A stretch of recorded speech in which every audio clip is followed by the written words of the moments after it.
आज फिर zero level basic chemistry का अगला चरण आता है, पार्ट 6। छठवें पार्ट में आ रहे हैं और हमने अभी तक बहुत कुछ सीखा है। बस एक ही बात याद रखना, ये क्रम बनाए रखना, आपको केमिस्ट्री में हर चीज समझ में आएगा। अब बात करूंगा, आज मैं आपको सिखाऊंगा रासायनिक अभिक्रियाएं आप कैसे करोगे और यौगिकों का सूत्र कैसे बनाओगे। इसका एक ट्रिक बताऊंगा। छोटी सी वीडियो बहुत कुछ सिखाएगा।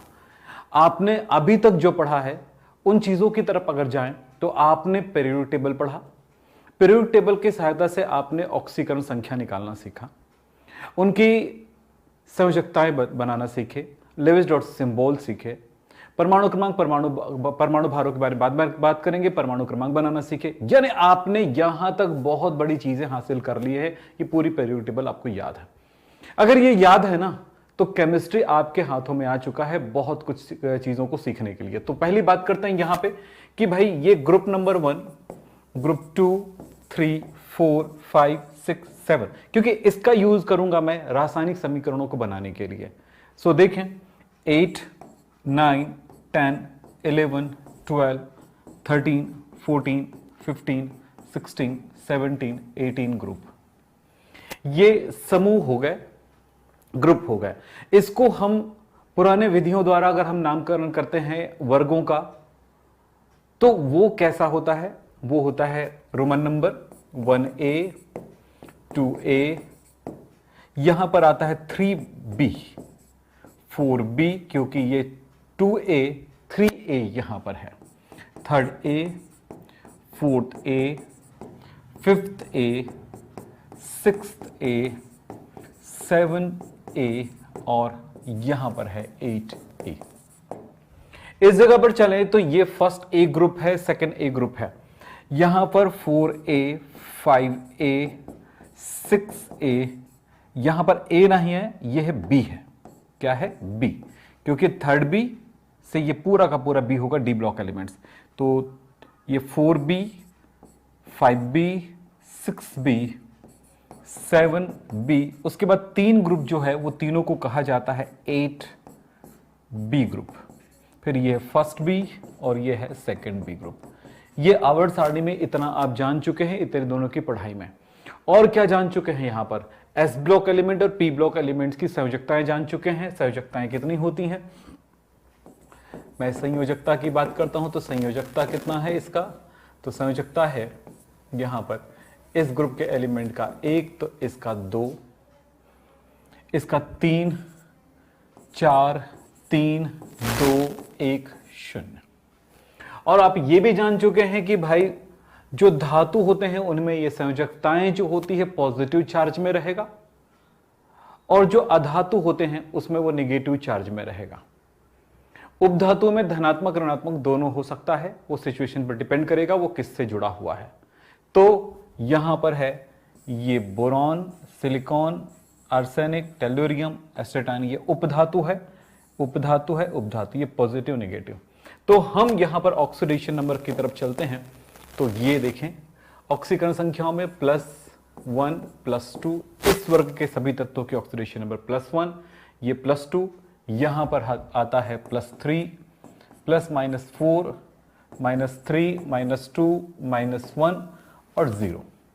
एक बात और ध्यान रखिए कि यदि वो अधातु है तो नेगेटिव ऑक्सीडेशन नंबर और धातु है तो पॉजिटिव ऑक्सीडेशन नंबर आपको देखने को मिलेगा। तो ऑक्सीडेशन नंबर आपको क्लियर हो चुका होगा। अगर मैं यहां पर सोडियम की बात करूं तो सोडियम का ऑक्सीडेशन नंबर क्या आएगा? सोडियम पे आते हो तो ये सोडियम ये है, संयोजकता 1 है, +1 ऑक्सीडेशन नंबर दिखा रहा है, तो ये ऑक्सीडेशन नंबर +1। अगर मैं कैल्शियम की बात करूं तो कैल्शियम ये है, तो कैल्शियम है यहां पर ऑक्सीडेशन नंबर +2, क्योंकि धातु है इसलिए प्लस। आपको बताया गया है धातु के लिए प्लस, अधातु के लिए माइनस। ये सिंपल कुछ चीजें हैं जिनको आपको एक आधार के रूप में ध्यान रखना है। फिर आगे जाकर के इसकी पूरी जानकारियों को हम एक और एडवांस लेवल पर ले जाएंगे। यानी जैसे जैसे आप सीखते जा रहे हैं वैसे वैसे आपके दिमाग कहता है कि अब कुछ और चीजों के साथ चलेंगे हम, कुछ अपवाद भी आएंगे, वो भी आपके दिमाग को प्रोसेस करेगा और वो भी आपको समझ में आने लगेगा। फिलहाल आपने समझा धातु और अधातु, तो धातु और अधातु कैसे? उपधातु से।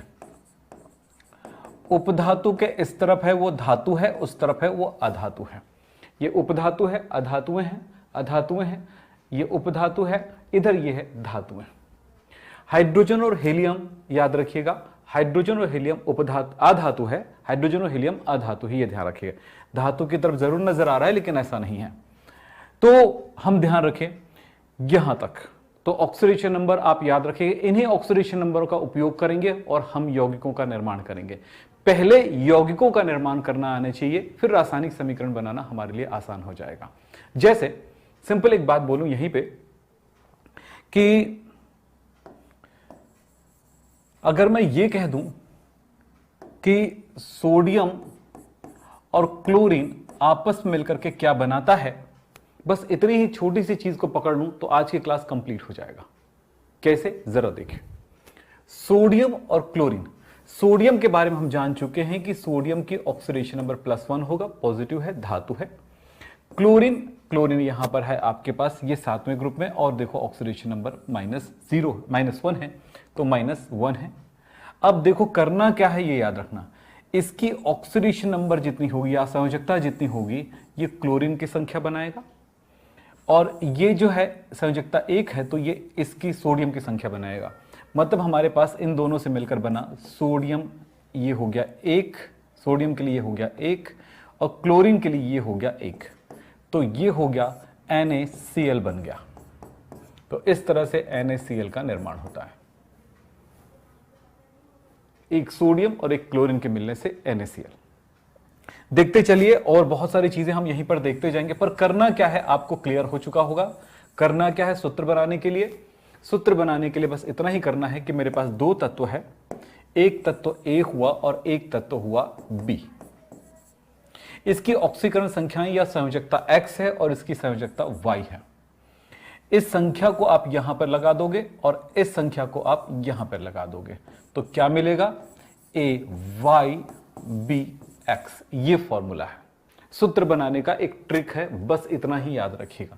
ऐसा क्यों होता है, कैसे होता है, जब केमिस्ट्री में आपको पूरा पढ़ाऊंगा तो ये बात क्लियर हो जाएगा। तो आपको इतना तो समझ में आ गया होगा कि करना क्या है। अब बात करूंगा मैं यहां पे कि कुछ और एग्जाम्पल को लेके आपको समझाता हूं। आप सारे बच्चों को ये बात पता होगा या कुछ बच्चों को ना भी पता होगा, तो भी इस चरण से आपको गुजरना पड़ेगा। चलो साहब आगे बात करते हैं। सोडियम कि मैं अगर ऑक्सीजन से रिएक्शन कराता हूं तो क्या बनेगा, मैं उन्हीं तरीकों का उपयोग करूंगा। सोडियम की आपने ऑक्सीडेशन नंबर +1, तो इसका मतलब है संयोजकता 1 है, और ऑक्सीजन का कितना है -2।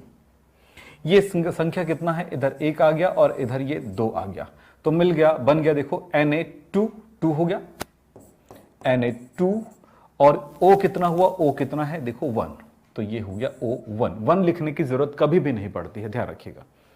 तो ये हो गया Na2O। रिएक्शन हुआ तो 2 सोडियम 1 ऑक्सीजन मिलकर के Na2O का निर्माण किया। यहां पर रिएक्शन हुआ, यहां पर फॉर्मूला बनाना भी सीख गए आप। किसी 2 तत्वों के आपस में अभिक्रिया होगा तो क्या बनेगा, उसकी जानकारी आपको बड़ी आसानी से हो चुकी है। बस याद रखना पड़ेगा आपको आवर्त सारणी, और आवर्त सारणी के आधार पर याद रखना पड़ेगा किसकी ऑक्सीडेशन नंबर क्या है।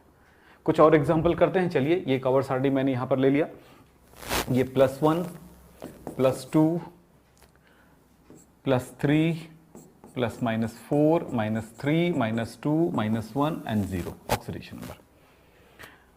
अगर मैं यहां पर कुछ एग्जाम्पल लिख दूं, जैसे सोडियम का रिएक्शन नाइट्रोजन के साथ होगा तो क्या बनेगा, सोडियम का रिएक्शन सल्फर के साथ होने पर क्या बनेगा, कैल्शियम का रिएक्शन क्लोरीन के साथ, कैल्शियम का रिएक्शन ऑक्सीजन के साथ, कैल्शियम का रिएक्शन नाइट्रोजन के साथ,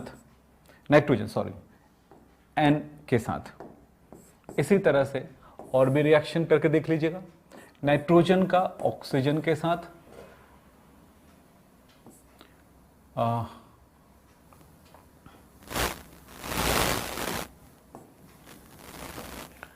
नाइट्रोजन का फ्लोरीन के साथ, नाइट्रोजन का क्लोरीन के साथ, इस तरह से कार्बन का क्लोरीन के साथ, आपने हाइड्रोजन और ब्रोमीन। तो इस तरह से आप बहुत सारी चीज़ों को कर सकते हैं, लेकिन एक बड़ी मज़ेदार बात बताऊंगा जस्ट थोड़ी देर में।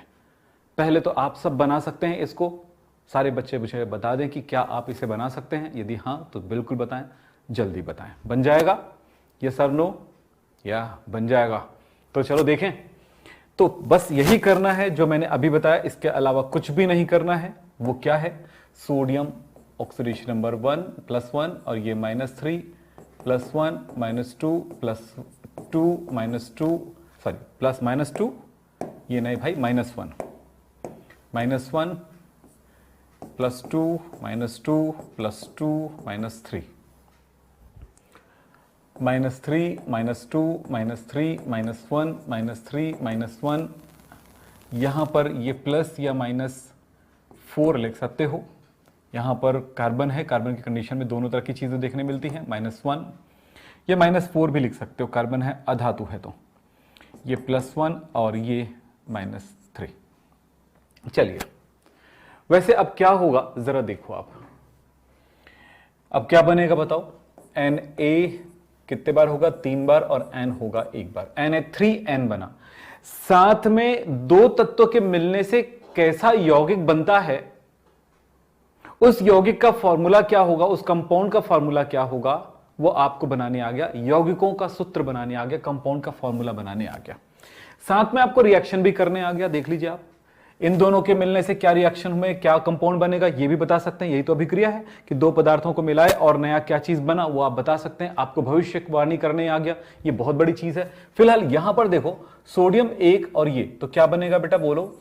Na2S है ना, Na2S। इसी तरह से ये Ca1 और क्लोरीन 2Cl2। यहां पर देखिए Ca2 हो गया और O2 हो गया। इनमें अनुपात को ध्यान रखिए, कितना अनुपात आ रहा है? 2:2 है, तो सरल अनुपात में लिखना है। 2:2 तो सरल अनुपात हुआ 1:1, क्योंकि 2 एकम 2 2 एकम 2। तो ये होगा, आपको लिखना होगा यहां पे एकम। तो ये कितना हो गया? असल में CaO बनाया। यहां पर बात करें कैल्शियम, तो कैल्शियम Ca इसकी संयोजकता 3 है, तो 3 हमने लिखा, और N कितने बार आएगा? 2 टाइम्स आएगा।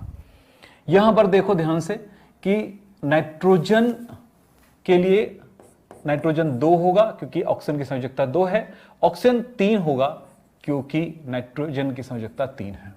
Na2O3 बना। यहां पर क्या बना? NF3 बना। यहां पर क्या बना? N, देखते जाओ, हो रहा है ना, सब क्लियर है ना? इधर 1 आ रहा है, इधर 3 आ रहा है, तो ये NCl3। इधर क्या हुआ? C1 और CCl4। Cl कितने बार आ गया? 4 बार आ गया। तो इस तरह से आपको यहां पर आपको क्या मिलेगा दोनों के मिलने से? देखो तो H3B, एक्चुअली BH3 लिखा जाता है, बोरेन लिखा जाता है। तो आप यहां पर इन चीजों को समझ गए। अगर मैं कह दूं कि एल्यूमिनियम और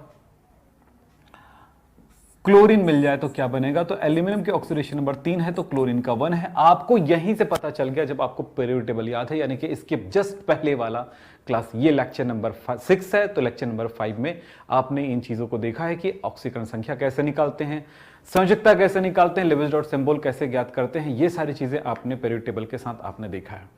तो ये एक आसान सी बातें जो मैंने अभी आपको बताया, इन्हीं का यूज करेंगे और आगे आप इन चीजों को सीखेंगे। फिलहाल कुछ और बातें बता दूंगा। बताओ क्या बनेगा? तो ये बनेगा AlCl3, Al1Cl3। एल्यूमिनियम की ऑक्सीजन के साथ रिएक्शन कराने पर क्या होगा? ऑक्सीजन एल्यूमिनियम का होता है +3 और ऑक्सीजन का होता है -2, तो होगा Al2O3। बिल्कुल सही है। एल्यूमिनियम का मैं सोडियम से रिएक्शन कराऊंगा तो क्या होगा? यहां पर कोई रिएक्शन नहीं होगा क्योंकि ये भी पॉजिटिव है और ये भी पॉजिटिव है, तो ये नो रिएक्शन, कोई अभिक्रिया नहीं। अब मैं आपको बता दूं रिएक्शन कब होगा। रिएक्शन यानी अभिक्रिया कब होगा, यौगिक कब बनेगा। रिएक्शन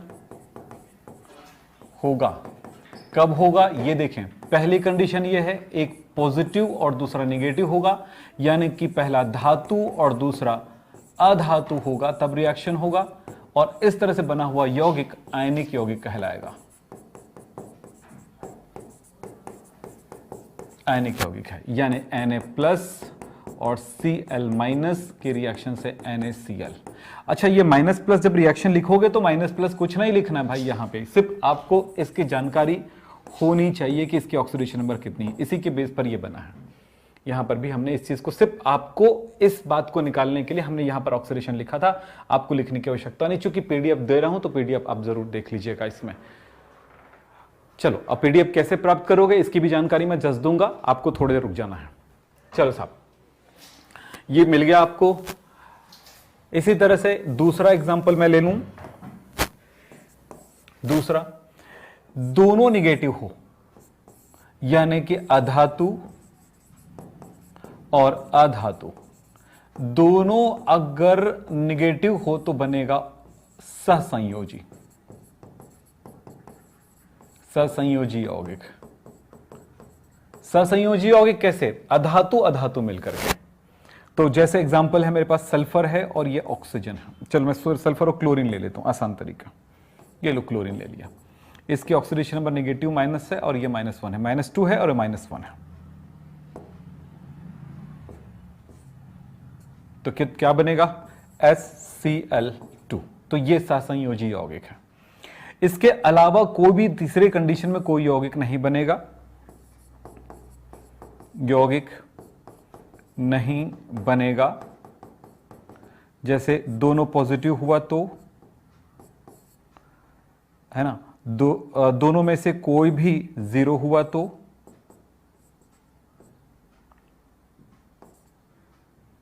(0 वाला और -0 वाला, यानी एक के ऑक्सीडेशन नंबर 0 है, दूसरे के ऑक्सीडेशन नंबर भी 0 हो, दोनों में से कोई भी एक 0 हो तो कुछ कर, मतलब देखो इसका एग्जांपल मैं आपको दिखाता हूं यहां पे।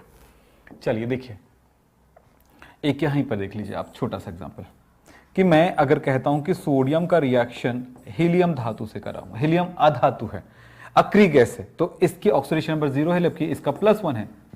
तो इसको अगर मैं 0 कहता हूं तो चलिए मान लेते हैं मैंने Na0 और यहां बन गया He1।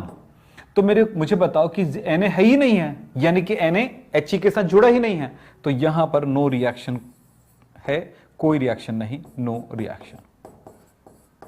अब ये सारी बातों को एक बार अपनी कॉपी में नोट भी करोगे और थोड़ी प्रैक्टिस करोगे तो आप सब काम कर सकते हो। बस इसको आधार मान करके किन्हीं भी दो तत्वों का रिएक्शन करा के आप देखिए, आप रिएक्शन कर पाओगे और बना पाओगे। सिलिकॉन की ऑक्सीजन के साथ रिएक्शन कराता हूं तो क्या बनेगा? चलिए, सिलिकॉन की ऑक्सीजन के साथ, सिलिकॉन के बारे में क्या पता है? सिलिकॉन जो है प्लस या माइनस, प्लस होगा 4 या माइनस होगा 4 का रिएक्शन सोडियम धातु, सॉरी ऑक्सीजन के साथ मैं करा रहा हूं, तो ऑक्सीजन के बारे में मुझे क्या पता है? -2। जब ये माइनस है तो ये भी माइनस की तरह, प्लस की तरह काम करेगा ऑक्सीडेशन नंबर। तो उपधातुओं में ये देखने को मिलता है, क्योंकि आपको पता है कि उपधातु में आते हैं। देखिए सिलिकॉन उपधातु में आ रहे हैं, तो मैंने प्लस माइनस दोनों लिखा है यहां पे। तो क्या मिला आपको? देखो तो क्या मिला? सिलिकॉन ऑक्सीडेशन नंबर प्लस, ये माइनस, या उल्टा ये भी मान सकते हो कि ऑक्सीजन दोनों माइनस माइनस दर्शा रहा है, ये भी मान सकते हो। तो क्या देख रहे हो? इसकी संयोजकता 4 है, इसकी संयोजकता 2 है, इसका 4 है, इसका 2 है, यही मान सकते हो। तो ये माइनस और प्लस का यूज इसलिए है कि वो कौन सा यौगिक बना रहे हैं? आयनिक यौगिक बना रहे हैं। माइनस प्लस प्लस करेगा तो रिएक्शन होगा, माइनस माइनस होगा तो रिएक्शन होगा, और दोनों प्लस प्लस होगा तो कोई रिएक्शन नहीं होगा। इस बात को दिखाने के लिए कि रिएक्शन होगा कि नहीं होगा, यह बताता है कौन? प्लस या माइनस। लेकिन अच्छा, ये भी, और दूसरा ये भी बताता है कि वो किस टाइप का यौगिक बनेगा, सहसंयोजी, आयनिक या कोई दूसरे प्रकार का। तो यहां पर हमने देखा यौगिक, तो यहां पर आपके क्या पता चलता है कि भाई देखिए, सबसे पहली बात यह है कि दोनों ये उपधातु है, अधातु है। तो इस तरह का यौगिक सामान्यतः उपधातु अधातु के बीच होने वाला रिएक्शन में जो यौगिक बनता है वो आयनिक नहीं होता है, वो सहसंयोजी होता है, ध्यान रखिए। तो यहां पर क्योंकि ये माइनस प्लस दोनों दर्शा सकता है ना, तो नॉर्मली ये माइनस ही होता है। तो ये चलिए ऑक्सीडेशन नंबर ये है, तो यौगिक क्या बनेगा? देखो तो यहां पर इन दोनों के बेस पर हम क्या बना सकते हैं? Si2O4, और हमने पहले कहा था कि इनको सरल अनुपात में रखना है, तो 2:4, तो 2 एकम 2, 2 दूनी 4, 1:2, यानी कि Si एक बार, ऑक्सीजन 2 बार, तो इन दोनों की रिएक्शन से बना SiO2। आपने नाम सुना होगा सिलिका, रेत का फॉर्मूला होता है SiO2। अब यहां पर आप देखिए इनके रिएक्शन में, ये लीजिए रिएक्शन कंप्लीट। आपको बता दें अधिकांश जो गैसें होती हैं जैसे ऑक्सीजन है, नाइट्रोजन है, हाइड्रोजन के सारे तत्व जो होते हैं ये सब द्विपरमाणुक होते हैं। हाइड्रोजन में फ्लोरीन, क्लोरीन, ब्रोमीन, आयोडीन, ये सब द्विपरमाणुक होते हैं, ये भी याद रखिएगा। तो इसलिए हमने यहां पर ऑक्सीजन को O2 के रूप में लिखा है। अब मान लेते हैं हमने कि एल्यूमिनियम के साथ मैंने रिएक्शन कराया ऑक्सीजन का, तो हमें यह पता चल गया है ना कि भाई एल्यूमिनियम की संयोजकता 3 है, ऑक्सीजन के -2 है, तो Al2O3 बनेगा। क्योंकि ये इधर चला गया, इधर चला गया, तो मैंने लिख दिया Al2O3 बन गया। तो सबसे पहले फॉर्मूले बनाना चाहिए, आना चाहिए रिएक्शन में, उसके बाद आप इसको बैलेंस करिए। यहां पर ऑक्सीजन 3 बोल रहा है, यहां पर ऑक्सीजन 2 है, बैलेंस करो। दोनों बराबर करने का क्या तरीका, मैं इसको 3 से मल्टीप्लाई कर दूं, 3 दूनी 6 हो गया। 3 है, 2 से मल्टीप्लाई कर दो, 3 दूनी 6 हो गया। एल्यूमिनियम 4 है, एल्यूमिनियम यहां पर सिर्फ 1 है, तो मैं 4 लिख दूं, समीकरण संतुलित भी हो गया। तो समीकरणों को संतुलित करना एक अलग बात है, फॉर्मूला बनाना, बहुत सारे रिएक्शंस को सीख जाना हल्के फुल्के, ये भी बहुत बड़ी बात है। तो बहुत सारी बातों को हमने समझा, हमें फॉर्मूले बनाने आना चाहिए। पहले तो पीरियोडिक टेबल याद होना चाहिए बेटा, क्योंकि वही हमारा बेस है। तो जो बेस आपको बताया गया, ये पार्ट नंबर 6 चल रहा है, 0 लेवल बेसिक केमिस्ट्री का। तो ये पार्ट नंबर 6 आपको 6वें पायदान पे ले जाता है आपको सिखाने के लिए। और इस वीडियो में जो चीजें अगर आपको मिस हो गया होगा, किसी तरह की कोई परेशानी हुई होगी, कुछ कमी रह गया होगा, तो हमें कमेंट बॉक्स में जरूर बताएं, चैट में जरूर बताएं कि कोई चीज आपको समझ में ना आया हो। मैं एक बार और बता देता हूं एक चीज, कि जब भी आप सूत्र बनाते हो तो याद रखना पॉजिटिव और निगेटिव दोनों मिलकर के आयनिक यौगिक बनाते हैं, सहसंयोजी यौगिक बनाते हैं। आपके दिमाग में चल रहा होगा भी आयनिक यौगिक क्या है, तो आगे की पढ़ाई में मैं ये जरूर कराऊंगा। आयनिक यौगिक बनाते हैं। दूसरी बात, नेगेटिव और नेगेटिव दोनों तत्व है तो ये सहसंयोजी यौगिक बनाते हैं, कोवेलेंट कंपाउंड। और अगर आपको बता दूं कि प्लस और प्लस दोनों हो तो कोई रिएक्शन नहीं होगा, नो रिएक्शन, कोई अभिक्रिया नहीं होगा, ये ध्यान रखिएगा। और कोई भी 0 हो, 0 वाला किसी से अभिक्रिया नहीं करता। 0 ऑक्सीडेशन नंबर अगर 0 हो यानी अक्रिय गैसें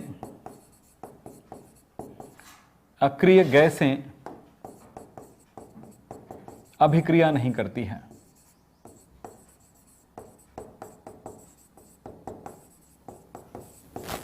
अब इसमें मैं आपको एग्जांपल में बता दूं, ये वाली जो अगर कभी किसी के साथ भी आए तो इनको किसी के साथ भी रिएक्शन आप नहीं करा सकते, नहीं करती रिएक्शन। लेकिन हां, आगे आधुनिक जमाने में हमने बहुत कुछ करा है, तो वो आगे 12th की क्लास में हम समझेंगे कि अक्रिय गैसों में कुछ गैसें जो है रिएक्शन करती हैं और क्यों करती हैं, उनके कारण के साथ हम जानेंगे, तो वो एडवांस पार्ट हो जाता है। तो पहली बात चल रहा है बेसिक, तो बेसिक लेवल पे होना चाहिए, अन्यथा एडवांस जब घुसता है तो बेसिक को बिगाड़ देता है, तो आगे आपको कठिनाई होने लगती है और बात समझ में नहीं आने लगता है। इसलिए हमने इस तरह के डिजाइन किया है क्लासेस की जिससे आप सीख सकें। फिर मैं बात करता हूं, चलिए मेरी बात समझो ध्यान से। आपको जो भी क्लास मिलता है उसके सारे वीडियोस का PDF या कुछ स्पेशल जानकारी, सारे हमारे कोर्स का नोट्स, ये सारी चीजें आपको मिलता रहेगा इस टेलीग्राम चैनल से। और हां, जो भी वीडियो अपलोड होगा, जो भी वीडियो हम लाने वाले हैं, लॉन्च करने वाले हैं, उसकी भी सूचनाएं आपको मिलता रहेगा। आपको बेसिक तौर पे केमिस्ट्री सिखाने का वादा हम करते हैं। अगर इस चैनल को आपने सब्सक्राइब कर लिया है, कौन सा, ज्वाइन करें टेलीग्राम चैनल, वो है विक्रम सर हैप केमिस्ट्री। इसका लिंक मैं नीचे दे रहा हूं, उस लिंक से भी डायरेक्ट जाकर के आप इसको ज्वाइन कर सकते हैं। बस आज ही देखिएगा, आज से ही आपको कुछ ना कुछ मिलना शुरू हो जाएगा, कुछ व्लॉग वगैरह भी मिलना शुरू हो जाएगा, कुछ अच्छी बातें जो हमारी आपके साथ, कुछ ऐसी बातें हैं जो हम आपको करना चाहते, कुछ बताना चाहते हैं, उनकी भी जानकारी आपको मिलना शुरू हो जाएगा। काफी बच्चों ने ज्वाइन कर लिया है, जल्दी जल्दी फटाफट आप भी ज्वाइन करिए ये टेलीग्राम चैनल विक्रम सर हैप केमिस्ट्री। बस बेटा, ये वीडियो आपके लिए कितना फायदेमंद रहा, कितना नहीं रहा, ये कमेंट बॉक्स में जरूर बताएं। साथ में हमारे इस वीडियो को अपने दोस्तों को शेयर करें ताकि वो भी सीखें, और इसी वीडियो को नहीं शेयर करें, इसके प्लेलिस्ट को शेयर करें और इनके पहले जो पार्ट है वहां से शेयर करें। फर्स्ट वीडियो शेयर करना, सेकंड करना, थर्ड करना, लाइन से करना। अगर किसी दोस्त को फर्स्ट टाइम शेयर कर रहे हो तो इस वीडियो से ना करके फर्स्ट पार्ट से शेयर करो, या फिर पूरी वीडियो बोलो कि लाइन से आप करते जाओ। हम तो आपको एक एक दिन में करके दे रहे हैं, उनको एक दिन में दे दो, और कॉपी में लिखना जरूरी है। तो पहली तो वीडियो शेयर करो और अपने दोस्त को बोलो कि कॉपी में इसको जरूर लिखिएगा, नोट करिएगा, ताकि आपको सीखने को मौका मिलेगा। हम बोलेंगे भैया ये वीडियो अच्छी लगी है तो बिल्कुल लाइक करें, चैनल सब्सक्राइब करें, अपने दोस्तों को सब्सक्राइब कराएं, 11th वाले बच्चों को, 9th वाले बच्चों को, 10th वाले बच्चों को, हर किसी बच्चों को सब्सक्राइब कराएं, ताकि आने वाला टाइम ऐसा रहेगा जब वो 12th निकले तो वो नीट क्रॉस कर जाए। तो आज की ये बातें यहीं पे समाप्त करते हैं। नमस्कार, धन्यवाद, थैंक यू।